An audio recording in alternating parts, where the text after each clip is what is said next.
Usually when we talk about achieving happiness, there's this expectation of a definitive finish line.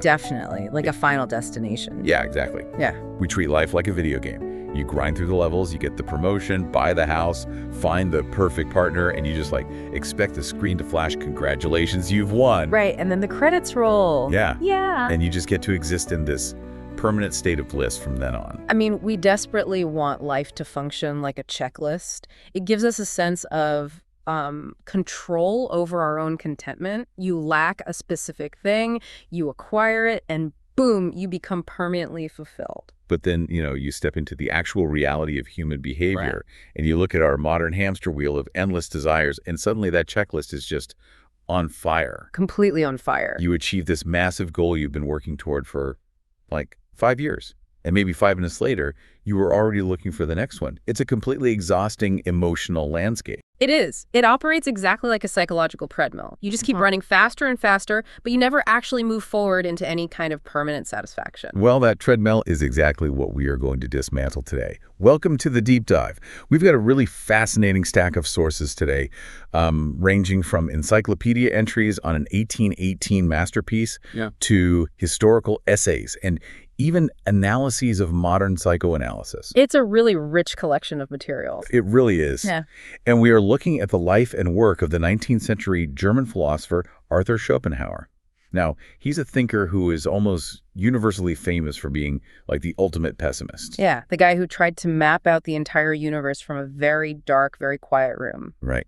And I have to say, I love the vibe you've set up in the studio today. The visual backdrop on the screens behind you with the old star charts and those dusty 19th century bookshelves, it really sets the mood. Thanks. I thought it would, help us get into that 19th century mindset. It definitely works. But look, our mission for this deep dive isn't to drag you, the listener, down into misery. We were going to unpack Schopenhauer's notoriously bleak worldview to find out why his philosophy might actually be the ultimate practical shortcut to resilience. Exactly. Inner peace and actually escaping that modern hamster wheel. Right. We're basically diving into the darkness to find a very specific, very durable kind of light. And to understand how to escape the hamster wheel, we have to establish the ground rules of reality according to Schopenhauer. Which are quite intense. Very. He built his entire worldview on a foundation laid by Immanuel Kant. So Schopenhauer opens his great 1818 work, The World as Will and Representation, with this incredibly bold claim. He says, "The world is my representation." Which, that sounds a bit arrogant at first glance, right? It sounds like he's just declaring himself the absolute center of the universe. It does sound like that, but he means it in an epistemological way. It's about how we can actually know anything. He's arguing that you, as a human being, never experience the objective world directly. Right, you're insulated from it. Exactly. You don't actually know the sun or the earth. You are only acquainted with an eye that sees a sun and a hand that feels an earth. Okay, I want to make sure we really grasp this because it's a massive shift in perspective. If I am holding a coffee mug, right, I feel the heat, I see the white ceramic, are we saying those qualities aren't actually in the mug itself? Think of it like being born wearing a permanent virtual reality headset. Oh, that's a good way to put it. Right. And the software in this headset forces you to see everything in 3 dimensions, moving forward through time and following the rules of cause and effect. So it's like a built-in filter. Exactly. If a billiard ball hits another one, your software processes a cause and an effect. Kant and Schopenhauer argue that space-time and causality aren't actual features of the universe itself. They're just our operating system. Yeah, they are the software of your brain. You perceive raw data through these pre-installed subjective lenses. Reality is filtered through human hardware. So without a knowing subject to perceive it, that structured, orderly world of representation basically just vanishes. It completely vanishes. Wow. So the everyday world we navigate is basically a useful illusion. But Schopenhauer doesn't just stop there, does he? No, he goes much further than Kant. Kant thought whatever existed underneath that illusion, the ultimate reality or the thing in itself, was just totally unknowable. Right, a closed door. But Schopenhauer comes along and says, actually, we do have VIP backstage access to this underlying reality. And we get that access through our own bodies. Exactly. Yeah. He calls this ultimate, unfiltered reality the will. And this is really his great innovation. How does he figure that? Well, he points out that we experience ourselves in a twofold way. You can look at your hand and see it as an object in space and time, just like that coffee mug. That is your body as a representation. Okay. But you also experience your body from the inside. You feel this primal urge, a tension, a drive to move your hand before you ever physically move it. Right, the internal impulse. Exactly. This inner drive, this relentless force, he identifies as the will.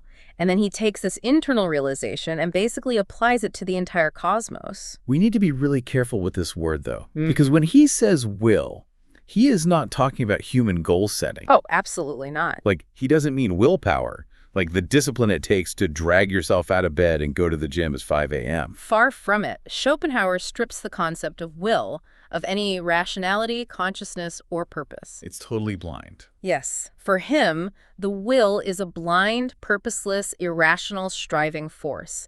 It is the underlying energy of all existence. It's the plant growing relentlessly and blindly toward the sunlight, even if it has to crack right through concrete to get there. Or the animal instinct to reproduce. Exactly. It is the beating of your heart, your digestion, the secretion of your glands. It is just a blind force of nature acting blindly with no ultimate goal other than its own continuation. Okay, let's unpack this. If the will is the driving force of absolutely everything, and it has absolutely no consciousness or logic, where does human intelligence fit in? Like, is the human intellect basically just a biological flashlight that this blind will uses to locate its next meal or mate? What's fascinating here is that that analogy captures his theory perfectly. Really? Just a flashlight? Just a flashlight. You see, philosophers before him usually elevated human reason. They treated the intellect as the core of the soul, the divine spark that makes us special. Right, the whole I think, therefore I am vibe. Exactly. But Schopenhauer completely demoted the intellect. He argued that the brain and its capacity for logic evolved purely to serve the irrational will. So this is just a survival tool. Yes, your rational mind is a tool your body grew in order to survive and reproduce more effectively, in the exact same way a tiger grew claws. You walk around thinking you are making these logical, conscious choices about your career or your relationships, but underneath it all, you are just being driven by a blind, insatiable hunger that only wants to perpetuate itself. Which brings us back to the daily lived experience of you and me. Because if our brilliant, rational minds are just flashlights for this blind, purposeless force, what does that actually mean for our lives? I mean, it means we are trapped. We are absolutely trapped. And that forms the absolute bedrock of his pessimism, because the will to live is blind and directionless. It literally has no finish line. It can never be satisfied. Never. Therefore, the striving can never be completed. As Schopenhauer frames it, all willing springs from a sense of lack. You want something because you don't have it. And lacking something inherently causes suffering. Precisely. So let's talk about the pendulum of life, because this is where his theory feels uncomfortably accurate for anyone living in the modern world. It really hits home. It does. Like, say you decide you desperately want a new car. The lacking of the car is a kind of pain, right? It's this constant itch. So you work hard, you save up, and you finally buy the car. What happens next? You don't get permanent joy. No, you get a very brief, fleeting satisfaction. The tension is momentarily released. But then almost immediately that satisfaction fades into this hollow apathy. Yeah, you get used to the car. The new car smell fades away. And what fills that boredom? A brand new craving. Now you want a nicer house or a better job. The pendulum just constantly swings back and forth between the pain of unfulfilled desire and the crushing emptiness of boredom once a goal is actually achieved. And what makes it worse for us as opposed to animals is our intellect. The flashlight is just way too bright. Our advanced cognitive capacity doesn't save us at all. It actually amplifies the misery. Because we overthink everything. Right. And animal suffers primarily in the present moment, but humans. We use our advanced intellect to ruminate on past suffering, to vividly anticipate future suffering, and to comprehend the sheer inevitability of our own death. So life, for a highly conscious being driven by a blind will, starts to feel like nothing more than a constant deferring of death. Exactly. It's a grim picture. I have to ask about this dynamic, though. Are we really saying that every single joyful moment you or I experience is basically just the relief of finally taking off a really tight shoe? Like, is there no such thing as positive joy? In Schopenhauer's framework, taking off the tight shoe is the exact mechanism of joy. You're kidding. Nope. Joy is an entirely negative state for him, meaning it is defined only by the absence of something else. The the absence of pain, the absence of want. So suffering is the only real thing. Yes, suffering is the only true positive state in his philosophy, meaning it is the only state that is ever present, substantial, and tangibly real. We are just so used to the baseline of suffering that we don't always notice it until it spikes. I mean, that sounds incredibly bleak on the surface. It does, but recognizing this dynamic isn't meant to cause despair. It's actually meant to bring radical honesty. How so? Well, if you expect life to be a continuous string of blissful moments, you will be constantly devastated every single time the pendulum swings back to pain or boredom. That makes sense. You're setting yourself up for failure. But if you accept that suffering is the baseline, you develop this incredible grounded resilience. You stop feeling betrayed by the universe when things get hard because you understand that difficulty is just the default setting of reality. Right. So if life is just an inescapable pendulum of suffering driven by a blind force, how did this sit with the prevailing attitudes of the 19th century? Because back then, the cultural obsession was all about human progress. Oh, it clashed violently with the spirit of the age. Right. And it actually caused a massive, highly personal feud. I love a good philosophical feud. It's a great one. So the philosophical superstar of Schopenhauer's era was G.W.F. Hegel, and Hegel was essentially the anti-Schopenhauer. They were total opposites. Completely. Hegel believed that history was inherently rational, that it was this grand story of constant progress, steadily climbing toward a perfect state of enlightenment and ultimate self-consciousness. And Schopenhauer was so disgusted by this sunny optimism that he tried to take Hegel down in the most petty academic way possible. It's incredibly petty. The sources mention that in 1820, a 32-year-old Schopenhauer gets a position at the University of Berlin, and he deliberately schedules his universal philosophy lectures at the exact same hour as Hegel's lectures. Just to spite him. Right. Fully intending to steal the audience and prove his own superiority. It was an incredibly bold move against literally the most famous philosopher in the German-speaking world. And how did that go for him? It backfired spectacularly. Hegel got hundreds of students packed into his hall. Schopenhauer got exactly 5 students his first semester and 0 the next. Ouch. 0. Yeah, his university career abruptly ended right there. But why was Schopenhauer so aggressively opposed to the idea of progress? Like, doesn't abandoning the hope for a better future just make him a total defeatist? Why should you or I care about anything at all if it's just a pointless cycle? Or is abandoning optimism actually a secret defense mechanism against constant disappointment? It definitely looks like defeatism, but it operates as a profound defense mechanism against a very toxic form of optimism. Okay, tell me more about that. The conflict between them was deeply metaphysical. Schopenhauer rejected progress because he believed that time itself is an illusion. Right, back to the VR headset. Exactly. Time is merely part of that headset of representation. Therefore, history is not marching toward a utopia. The blind will is exactly the same today as it was 1,000 years ago. History is just endless, chaotic repetitions of the same human suffering under different names and technologies. So he strips away the pressure of having to build a perfect world. Yes. If we connect this to the bigger picture, Hegel's grand narrative demanded that you view life as a project that is supposed to end in perfection. When it doesn't, you feel broken. You feel like you failed. But Schopenhauer relieves you of that burden. And history eventually vindicated Schopenhauer for many thinkers. The devastating world wars and mechanized genocides of the 20th century completely shattered Hegel's idea of an inevitable march toward a rational utopia. It proved that humanity wasn't just constantly improving. Right. People realized the world could be deeply irrational and chaotic, which made Schopenhauer's focus on suffering the foundational bedrock for modern existentialism. Okay, so if progress is a myth, and our daily striving is just suffering on a pendulum, how do you actually find peace without just, giving up on life entirely? What do you do with this radical honesty? Well, Schopenhauer doesn't leave us completely stranded. Thank goodness. He actually offers 2 very concrete escape routes to silence the will. Right, because since the will is the source of all misery, the only logical solution is to find ways to mute it. Exactly. The first escape route he offers is temporary, and it comes through the aesthetic experience. You mean art, music, nature. But how does looking at a painting actually silence our biological drives? When you look at a truly beautiful painting, or you stand before a majestic landscape, this miraculous shift in perception occurs. You stop looking at the world as a giant warehouse of tools designed to satisfy your needs. So you stop being a consumer for a minute. Right. You don't look at a beautifully painted bowl of fruit and think, I want to eat that. You don't look at a towering mountain and calculate how much lumber you could harvest from its trees. You completely lose your selfish subjectivity. You undergo a cognitive transformation. You stop being a needy, striving individual, and you become what Schopenhauer calls a pure, will-less subject of cognition. A will-less subject. You become a clear mirror reflecting the world. You are freed from the terrible pressure of the will. And as he puts it, the wheel of Ixion stands still. Instead of seeing the utility of an object, you perceive its Platonic idea. Let's define that, because Platonic idea is a pretty heavy philosophical term. Are we talking about seeing the underlying blueprint of a thing? That's a perfect way to visualize it.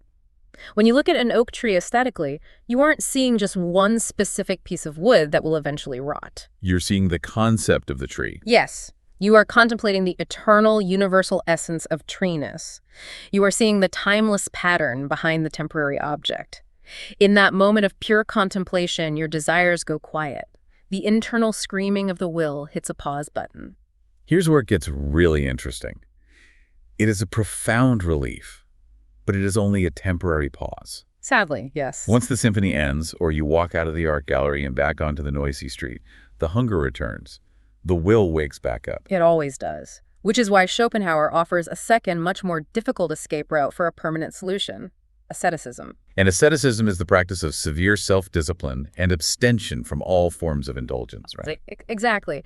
And for Schopenhauer, it begins with a radical ethical shift. It begins with true compassion. How does compassion fit into this? Well, if you really understand the mechanics of his reality, that the individuality we see is just an illusion created by space and time, then you realize that every living creature is actually a manifestation of the exact same underlying will. Oh, wow. So we are essentially one entity looking at itself through a billion different VR headsets. Beautifully said, yes. Which means your suffering is literally my suffering. And that metaphysical insight is the birth of true empathy. If we are all the same blind will trapped in illusion, the only rational response is to stop causing harm and start feeling deep compassion for everything that lives. But compassion is just the start, right? Right. For the ascetic, feeling compassion is just step one. The ultimate goal is to deny the will to live entirely within themselves. So if experiencing great art is like hitting the pause button on the treadmill of desire, asceticism is trying to yank the plug out of the wall while you're still actively running on the machine. That is the perfect analogy. And yanking the plug is an incredibly grueling, lifelong battle. I can imagine. The ascetic, no matter how enlightened their mind becomes, still inhabits a physical body driven by biology. The fires of desire might be spiritually recognized as toxic, but the hunger remains. So they have to fight it constantly. Every single day. So the ascetic practices voluntary chastity, fasting, and poverty. They actively fight their embodied urges. They refuse to affirm the will. They step off the hot coals of desire and simply refuse to play the biological game anymore. It is a life of severe self-denial aimed at starving the will into submission. You know, denying the ego, practicing extreme compassion for all living things, breaking the cycle of earthly desire. This sounds strikingly non-Western. Very much so. Doesn't sound like typical 19th century European philosophy at all. Sounds like he was reading texts from completely different continents. He absolutely was. Schopenhauer was one of the very first Western philosophers to seriously engage with and integrate ancient Eastern wisdom. That's fascinating. He was deeply moved by Hindu philosophy, particularly the Upanishads. He fully embraced the Hindu concept of Maya. Right, the illusion. Yes. Maya is the idea that the phenomenal world, the world of separate objects and individual egos, is a grand illusion driven by desire. So if the will is a massive ocean, Maya is the illusion that makes a single wave believe it is completely separate from the rest of the water. That's exactly it. And his connections to Buddhism are even more striking. He essentially mapped Western philosophical architecture onto the Buddha's core teachings. How so? Well, Schopenhauer's realization that the baseline of life is suffering perfectly mirrors the first noble truth of Buddhism, which identifies life as dukkha, or pervasive dissatisfaction. Oh, wow. And Schopenhauer's endless cyclical pendulum of the will maps directly onto the Buddhist cycle of samsara, the endless wheel of birth, striving, suffering, and death. And his ultimate solution, asceticism and denying the will, sounds exactly like the pursuit of nirvana. Exactly. Nirvana literally translates to blowing out, like extinguishing the flame of a candle. Schopenhauer was arguing for the exact same extinguishing of the flame of desire. He really was ahead of his time at bridging those worlds. He was a pioneer in building a bridge between these ancient Eastern spiritual traditions and the rigorous frameworks of Western philosophy. He demonstrated that the search for liberation from suffering crosses all cultural boundaries. But his influence didn't just look to the East. It looked forward, directly into the birth of modern psychology, didn't it? Oh, massive. By drawing this huge dividing line between the irrational blind will and the rational conscious intellect, he basically drew the blueprint for psychoanalysis. This raises an important question about just how visionary he was. Decades before Sigmund Freud became a household name, Schopenhauer was arguing that our conscious thoughts are merely rationalizations for deeper, unconscious biological drives. That's straight up Freudian before Freud. Exactly. When Freud developed his model of the psyche, he proposed the id, the seething, unconscious cauldron of instinctual desires, and the ego, the rational mind trying to manage it. That is a direct inheritance from Schopenhauer's will and intellect. So he anticipated the theories of unconscious motivation and repression. Yes, he heavily influenced not just Freud, but Friedrich Nietzsche and Carl Jung, too. And he wasn't just sitting in an armchair theorizing about the mind either. He actually spent time in mental asylums, observing the patients. He did. He wanted to understand how the mind fractures. He observed that when the trauma of the blind will becomes too overwhelming, the intellect essentially breaks down to protect itself. That's incredible. He was empirically studying the limits of human rationality long before clinical psychology even formally existed. It feels like he predicted the mental health crisis of modern hustle culture centuries before social media or targeted advertising ever existed. He really did. He diagnosed this exhaustion of always chasing the next promotion or the next purchase, only to feel totally empty afterward. He saw the psychological toll of materialism before consumer culture was even fully formed. He gave us a powerful vocabulary to understand why getting everything we want rarely makes us as happy as we expect. He forces us to look inward, to critically examine our relentless ambitions, and asks us to consider the value of stillness over constant acquisition. So what does this all mean for you, listening right now? We've covered a massive amount of ground today. We've explored how the blind, purposeless striving of the will constructs the matrix of our reality, and how our brains filter it through space and time. The VR headset. Right. And we've swung back and forth on the exhausting pendulum between sharp pain and hollow boredom.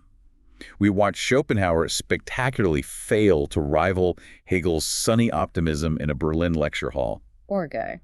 Only for history to prove his darker worldview surprisingly accurate. And finally, we found genuine relief from the hamster wheel through the temporary pause button of art, the deep empathy of compassion, and the ascetic wisdom mirrored in Eastern philosophy. The ultimate takeaway here is not despair. Acknowledging that life has an inherent, inescapable difficulty actually equips you with deep resilience. It's empowering. It is. Radical honesty about suffering frees you from the exhausting, impossible obligation to pretend everything is perfect. It allows you to appreciate those fleeting moments of art, beauty, and human connection for the profound miracles they actually are. It takes the pressure off entirely. But before we go, I want to leave you with one final provocative thought to mull over on your own. Oh, this is a good one. It comes from the very end of Schopenhauer's 41-year project, The World as Will and Representation. On the final page, Schopenhauer addresses the massive disconnect between us, people who are still full of desires, goals, and cravings, and the ascetic, the person who has totally extinguished their will. Two totally different ways of existing. Exactly. To us, a life of total self-denial, fasting, and will-less peace looks terrifying. It looks like an empty void. In fact, the very last word of his masterpiece is Nick's German for nothingness. Right, it looks like nothing to us. But then, Schopenhauer flips the perspective completely. He says that to the ascetic, who has finally awakened from the painful illusion of the will, it is our world that is the void. To the awakened mind, this entire universe of real suns, sprawling galaxies, and our endless, frantic striving on the hamster wheel, all of that is the actual nothing. It's a total paradigm shift. So, as you go back to your day, chasing the next finish line, ask yourself, which side of the void are you really living in?